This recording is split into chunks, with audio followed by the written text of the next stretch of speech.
오늘 역대하 11장 1절 말씀에 따르면요. 르호보암을 따른 지파는 유다와 베냐민 지파밖에 없다는 것을 알 수가 있습니다. 그러면 나머지 10지파는요. 여로보암을 따랐습니다. 숫자적으로 보면 사실 여로보암의 북이스라엘이 르호보암의 남유다보다 훨씬 더 강해야 합니다. 그런데 역대하 말씀에 보면요. 남유다는 점점 번성했고요. 북이스라엘은 점점 쇠퇴했다는 것을 알 수가 있습니다. 북이스라엘이 아니라 남유다처럼 강성해지려면 우리는 어떻게 해야 할까요? 또한 어떻게 하면 우리는 북이스라엘이 걸어갔던 그 길을 걷지 않을까요? 오늘은 역대하 말씀을 통해서 그 부분을 보려고 합니다. 첫 번째는 우리가 지금 짧게 읽었지만은 이 부분에서 분명히 나오는 사실은 뭐냐면 우상 숭배를 멈춰야 한다는 것입니다. 역대하 11장 14절에서 15절을 다시 한번 보기를 원합니다. 레위 사람들이 자기들의 마을들과 산업을 떠나 유다 에르살렘에 이르렀으니 이는 여로보암과 그의 아들들이 그들을 해임하여 여호와께 제사장의 직분을 행하지 못하게 하고 여로보암이 여러 산당과 순념소 우상과 자기가 만든 송아지 우상을 위하여 친히 제사장들을 세움이라 라고 말씀하십니다. 여로보암과 그의 아들들이 어떻게 행하고 있는지를 알 수가 있습니다. 어떻게 행하고 있습니까? 레위 사람들을 해임해서 제사장의 직분을 행하지 못하게 합니다. 그리고 여러 산당과 또 순념소 우상과 자기가 만든 송아지 우상을 위해서 제사장들을 세우고 있습니다. 여로보암의 죄가 무엇입니까? 바로 우상 숭배 죄입니다. 자신의 나라를 굳게 세우려면 자기만의 종교 중심지를 만들어야 합니다. 그래서 여로보암은 염소 우상과 송아지 우상을 만들어서 그것을 섬기고 있는 것입니다. 이로 말미암아서 사실은 북이스라엘은 점점점 쇠퇴하게 되었습니다. 하나님께서 십계명에 분명히 말씀하시잖아요. 너는 나 외에는 다른 신을 섬기지 말라라고요. 또한 어떠한 형상이든지 만들지 말라라고 말씀하셨습니다. 그럼에도 불구하고 여로보암은 그 십계명을 따르지 않고요. 하나님의 길이 아니라 자신의 길을 지금 걸어가고 있는 것입니다. 한마디로 우상 숭배의 죄를 행하고 있습니다. 우리는 이 말씀을 어떻게 적용할 수 있을까요? 물론 오늘날 우리들은 염소나 또 혹은 송아지 우상을 만들고 섬기지는 않습니다. 하지만 오늘날에도요. 저는 현대판 송아지, 현대판 우상들이 있다라고 생각합니다. 이 시대의 가장 매력적인 우상은 무엇일까요? 우리가 사실은 그동안 말씀을 통해서 들어서 알고는 있습니다. 리처드 포스터라고 하는 유명한 기독교 영성학자가 계십니다. 그분은요, 이 시대의 우상은 뭐라고 얘기하냐면 세 가지를 얘기하는데요. 첫 번째는 돈, 두 번째는요, 성, 세 번째는 권력이라고 이야기합니다. 하나님보다 돈을 더 사랑하는 것, 하나님보다 쾌락을 더 사랑하는 것, 그리고 하나님보다 더 높아지려고 하는 그러한 마음, 이 모든 것들이 바로 우상이 되는 것입니다. 저는 오늘날 휴대폰도 우상 숭배의 대상이 될 수 있다라고 생각을 합니다. 아침에 우리가 눈을 뜨면 뭐부터 보십니까? 사실 성경을 펼치기보다는 우리는 핸드폰을 먼저 보지 않습니까? 저는 그런 것 같습니다. 물론 스마트폰으로 우리가 성경을 보시는 분들도 계십니다. 저도 그러니까요. 그런데 많은 경우에는 핸드폰으로 다른 행동들을, 다른 것들을 볼 때가 많습니다. 또한 성경책이 없어지면요, 불안해하십니까? 불안해하지 않으시죠? 하지만 핸드폰이 없어지면요, 스마트폰이 없어지면요, 우리는 불안해합니다. 하루 종일 생활할 때도 우리는 이 핸드폰을 우리 곁에다가 두고 생활하고 있습니다. 잠자리에 들 때도 마찬가지로 우리는 핸드폰을 보다가 잠이 듭니다. 이렇게 수많은 사람들에게 핸드폰이 우상이 되어버린 것은 아닌가라는 그런 생각이 듭니다. 이처럼 우리가 알게 모르게요, 하나님보다 더 의지하는 것, 하나님보다 더 사랑하는 것, 이것이 바로 현대판 우상입니다. 만약 우리들이 북이스라엘처럼 되지 않으려면요, 이 우상들을 멈춰야 됩니다. 우상을 숭배하는 것을 멈춰야 됩니다. 그리고는 하나님이 기뻐하시는 자리로 우리가 터닝해야 됩니다. 반드시 그러한 우리들의 모습이 되기를 소원합니다. 사실은 제가 통독의 상 공부를 지금 하고 있는데요, 거기에서도 같이 나눴던 이야기가 있습니다. 우리는 돈을 사랑하지 않는다라고 자신 있게 얘기할 수 있습니다. 그리고 다른 어떤 것보다 하나님을 더 사랑한다라고 이야기할 수 있습니다. 그렇죠? 그런데 우리가 순간적으로 하나님보다 더 의지하고 하나님보다 더 사랑하는 것을 붙들 수 있다라는 사실입니다. 그걸 우리는 주의해야 됩니다. 순간적으로 하나님보다 돈을 더 선택할 때가 있고요, 우리는 순간적으로 하나님보다 자식을 더 선택할 수가 있습니다. 우리는 순간적인 그것에서도 우리는 분명히 그 순간에서도 선택은 우리가 하는 것이기 때문에 하나님만을 선택하기를 원합니다. 절대로 하나님보다 더 의지하는 것을 절대로 순간적으로라도 선택해서는 안 된다는 것을 오늘 말씀을 통해서 다시 한번 우리가 생각했으면 좋겠습니다. 두 번째는요, 우리는 뭐에 성공해야 되냐면, 이것도 하도 많이 들어서 우리가 귀에 정말 딱지가 앉을 정도로 들었던 말씀입니다. 공예배에 성공해야 됩니다. 공적으로 드리는 예배에 성공하시기를 주님의 이름으로 축복합니다. 남유다가 강성해지게 된 원인이 오늘 말씀에 나와 있습니다. 다시 한번 16절과 17절을 다시 한번 말씀을 보기를 원합니다. 이스라엘 모든 지파 중에 마음을 굳게 하여 이스라엘의 하나님 여호와를 찾는 자들이 뇌이 사람들을 따라 에루살렘에 이르러 그들의 조상들의 하나님 여호와께 제사하고자 한지라. 그러므로 3년 동안 유다 나라를 도와 솔로몬의 아들 르호보암을 강성하게 하였으니 이는 무리가 3년 동안을 다윗과 솔로몬의 길로 행하였음이더라 라고 말씀하십니다. 이 말씀에 보니까요, 북쪽에서 온 사람들이 남유다에 있을 때 3년간 나라가 강성해졌다라고 말씀하고 있습니다. 그런데 이 나라가 강성해진 원인이 어디에 있습니까? 16절 하반절에 그 답이 나와 있죠. 그들의 조상들의 하나님 여호와께 뭐 했다고요? 제사했다라고 말씀하십니다. 구약시대의 제사가 무엇입니까? 바로 예배입니다. 북이스라엘이 레위 지파를 탄압하고 우상 숭배에 치우쳤지만 남유다는 레위 지파와 함께 하나님을 예배하는 일에 그들은 역점을 뒀다는 이야기입니다. 우리가 코로나를 지나오면서 교회가 가장 큰 타격을 받은 부분이 아마도 예배가 아닐까 생각이 됩니다. 물론 지금은 회복이 되어서 우리가 이렇게 자유롭게 대면으로 예배를 드릴 수 있음이 너무나도 감사할 뿐입니다. 코로나로 인해서 우리가 공예배를 드리지 못하던 시기가 있었습니다. 그 과정에서 처음에는 우리가 집에서 예배를 드렸잖아요. 물론 처음에 드리는 예배는 잘 드렸습니다. 시간이 지나면서 점점 예배 분위기가 느슨해지고 흐트러지게 되는 것을 경험했습니다. 저희 집 분위기입니다. 처음에는 대면으로 드리지 못하는 그런 안타까운 마음까지 넣어서요, 아침 일찍 일어나 씻고 옷을 입고 정말 마음을 다하여서 예배를 드렸습니다. 근데 시간이 지나면서 늦게 일어나고 그냥 편안한 복장을 입고 예배를 마치 TV 보듯이 관람하고 있는 것은 아닌지 어느 순간 이렇게 드려도 되나 싶은 마음이 있었습니다.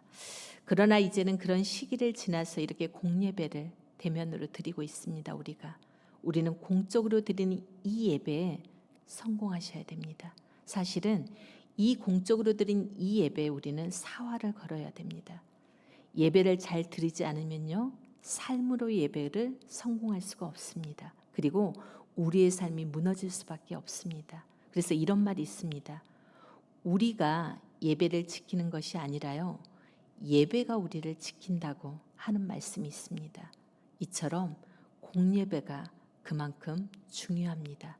그래서 우리가 주님 나라 가는 그날까지 우리는 이렇게 공적으로 드린 예배에 성공하시기를 바랍니다. 우리는 지금까지 예배에 대한 중요성을 수도 없이 많이 들어왔습니다. 그렇지 않으세요? 그런데 우리의 실상은 어떤지 다시 한번 생각해 보는 시간이 되었으면 좋겠습니다. 이 중요한 공적으로 드린 이 예배를 우리가 다른 무엇과 타협하고 있지 않은지 생각해 봤으면 좋겠습니다. 우리는 그 어떠한 것과도 예배를 타협해서는 안 됩니다. 그리고 공적으로 예배를 드리는 걸 통하여서 하나님은 우리에게 은혜를 주시기 때문입니다. 그것도 많은 은혜를 주시기 때문입니다. 우리는 복된 주일 아침, 주일 새벽입니다. 오늘도 우리는 공적인 예배로 하나님 앞에 드리는 시간입니다. 오늘 또 복된 온세대 연합 예배로 드리는데요. 이 복된 이날에 온전히 예배를 통하여서 하나님만을 기뻐하고 하나님만을 즐거워하는 시간이 되기를 주님의 이름으로 축복합니다. 그리고요, 마지막으로는요, 우리가 드리는 공적인 예배뿐만이 아니라 또 한 가지 우리가 성공해야 될 예배가 있습니다. 그건 뭐냐면 바로 우리가 삶으로 드리는 예배입니다. 앞에서 공예배가 정말로 중요하다라고 말씀드렸습니다. 그런데 이 공적인 예배에서 끝난다면 사실은 그것은 또 온전한 성공이라고 말할 수 없습니다. 공예배뿐만 아니라 우리는 삶으로 드리는 예배도 반드시 성공해야 됩니다. 사실은 어떻게 보면요, 우리가 일주일이 7일이잖아요. 이 7일 중에서 공적으로 드리는 예배는 물론 매일 공적으로 드리는 예배가 있기는 합니다. 그럼에도 우리는 또 일주일에 6일 정도를 사실은 또 세상 가운데서, 가정에서, 직장에서, 또 하나님 우리가 사업장에서 생활을 합니다. 그러니까 많은 시간들을 갖다가 우리가 삶으로 예배를 드려야 된다는 사실입니다. 그래서 그 삶으로 많은 시간을 드리는 부분에 있어서 실패를 한다면요, 그것도 성공한다라고 얘기할 수 없다라는 것입니다. 공예배를 잘 드렸어요. 우리가 이렇게 나와서 잘 드렸는데 만약에 주중에 그런 삶으로 예배 드리는 예배가 무너진다고 하면은 우리는 다시 한번 우리 일상의 삶을 돌아봐야 할 것입니다. 앞에서 역대하 11장 16절 말씀에 보면 이런 말씀이 있습니다. 이스라엘의 하나님 여호와를 찾는 자들이 레위 사람들을 따라 예루살렘에 이르러 그들의 조상들의 하나님 여호와께 제사하고자 한지라 라고 말씀하고 있는데요. 레위 사람들이 많아진다고, 그리고 제사장들이 많아진다고 자연스럽게 하나님이 주시는 그 복과 은혜를 누릴 수가 있을까요?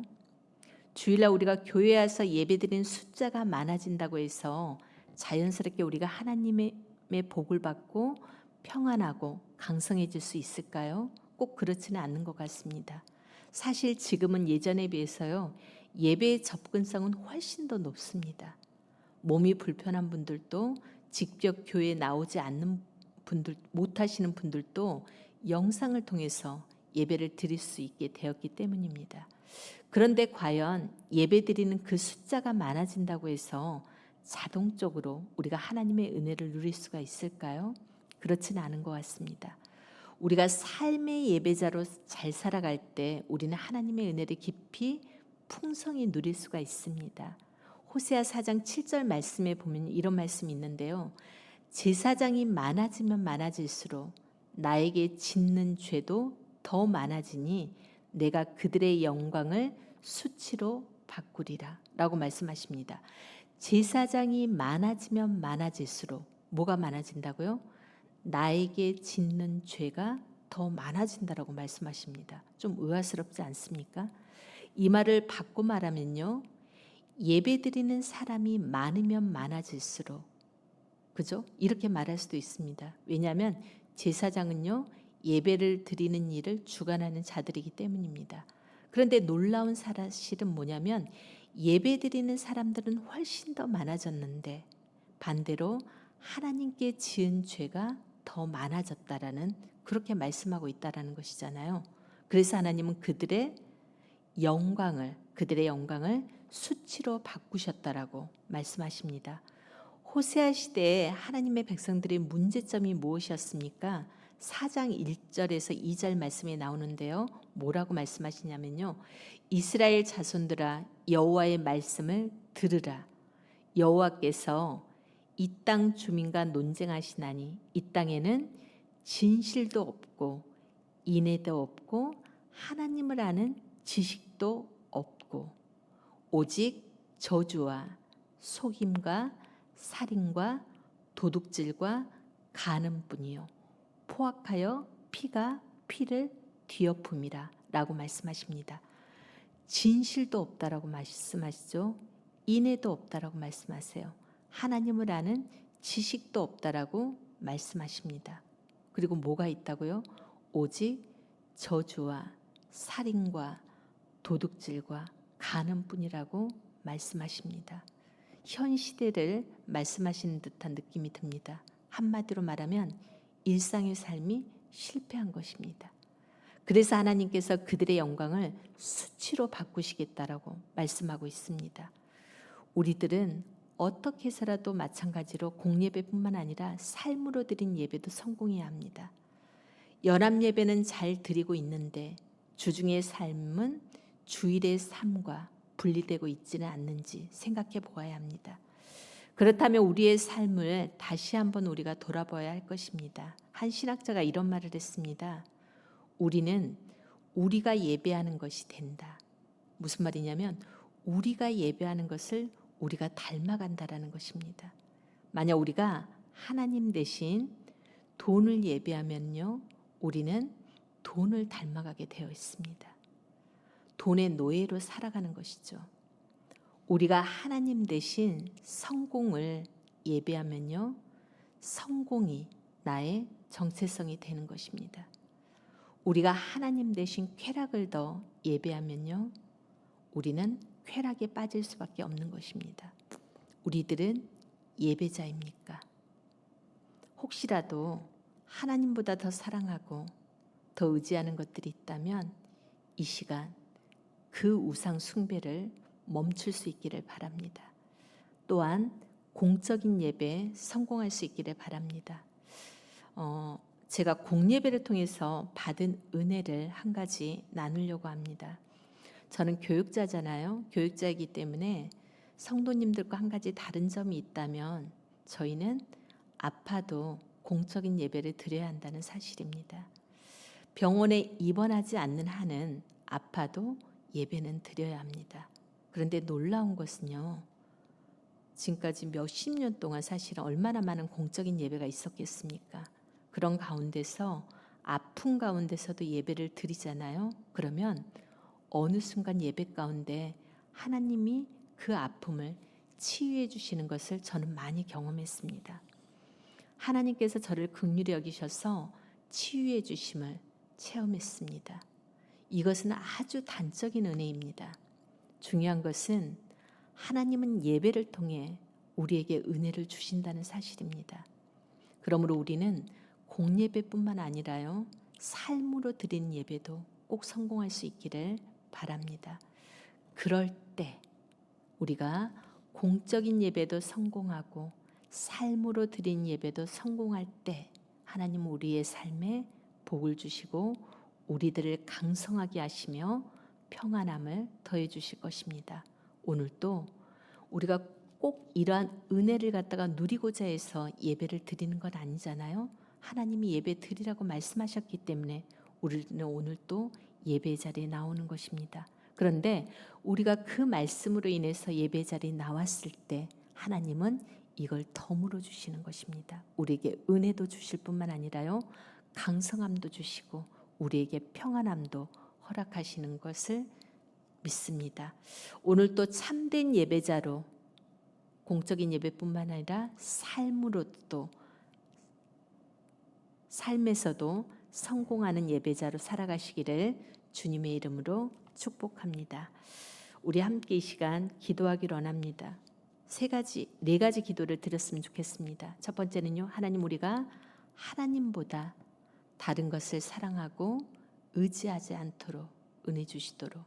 두 번째는요, 하나님, 우리가 매주 드리는 연합 예배에 성공할 수 있도록, 그리고 주중에 드리는 공적인 예배도 성공할 수 있도록, 그러면서 삶으로 드리는 예배까지도 우리가 성공할 수 있도록 기도했으면 좋겠고요. 마지막으로는 오늘은 우리 온 세대 연합 예배로 하나님께 영광을 돌리기를 원합니다. 온 세대 예배 가운데 하나님께서 함께하여 주시고 친히 임재하여 주시며, 또 오늘 또 우리가 예배를 통하여서 하나님만을 기뻐하고 하나님만을 즐거워하는 그런 시간이 되기를 기도해 주셨으면 좋겠습니다. 우리 이 네 가지 기도 제목 붙들고 다시 한번, 이미 우리가 알고 있는 사실이지만 다시 한번 우리를 점검해 보는 시간이 되었으면 좋겠고요. 이 기도 제목 붙들고 다시 한번 주님 앞에 나아가기를 원합니다. 기도하시겠습니다.